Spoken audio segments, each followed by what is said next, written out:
though we are helpless and completely dependent on our parents for survival at birth, we get to build an architecture that is most efficient for dealing with the world we live in.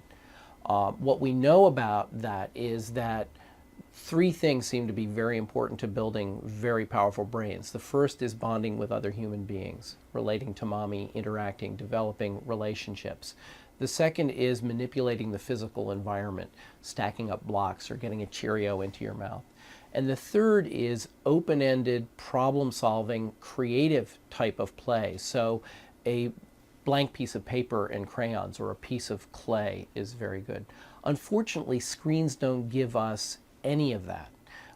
And when we are in a period of time when our brain is tripling in volume in the first 2 years, when billions of synapses, connections between neurons are being formed, and most importantly perhaps, billions of neurons are being killed off in order to decrease the signal to noise ratio and really know what's going on.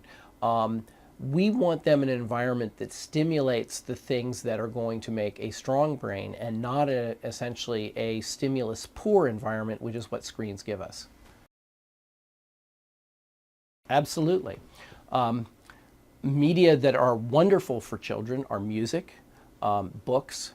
Books are media after all. I think we think always of an electronic screen, but books are the first mass media. When Gutenberg printed the Bible, that was the first time someone could communicate to many, many people at the same time. Books are wonderful from very early on for a whole lot of reasons, not the least of which is that when someone reads to the child, they are bonding and relating to them. They are also showing them ways that things can be communicated between people with pictures, with words on a page. Music is wonderful because it allows them to use their creativity and imagination in response to that music. They learn to beat out rhythms, they learn to move to the music, they learn the words to the music. Those two are actually wonderful and appropriate for the kind of developmental tasks and the kind of brain development that's going on for very early children. Television screens, computers, etc., are tools that can be used later when the child's brain is developed further and they are able to discern the content and bring online other cognitive processes such as learning to recognize letters and words. But for very early children, there's really nothing they do other than occupy them. Focusing and thoughtfully using media, I'm actually embracing them more warmly than by flicking on the TV and just letting it run whenever anybody's at home. It's become the electronic wallpaper of our lives. And I don't think that folks who use television that way really appreciate good visual media. It really is just part of their, background.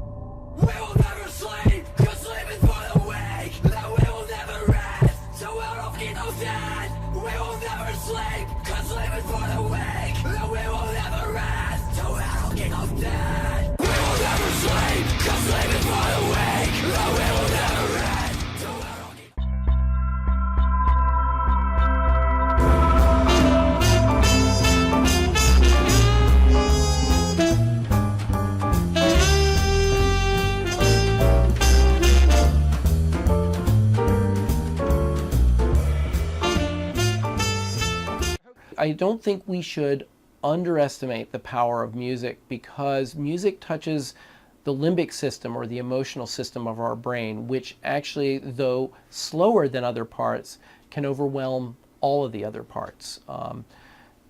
Think about how we lose our mind when we fall in love. And we literally do because of the power of the emotion.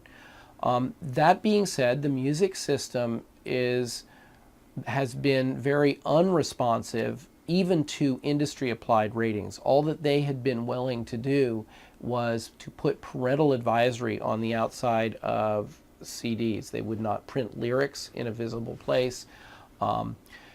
This is complicated by the fact that the Federal Communication Commission has strict limits on what can be broadcast over the air. And historically, the way popular music has been sold is through airplay. We can't expect a system to be put together that will perfectly protect us. We need to protect ourselves. We need to be aware that these media change us and affect us. And we need to actively understand what they're doing, how they're doing, and make choices of whether we want that to be done to us.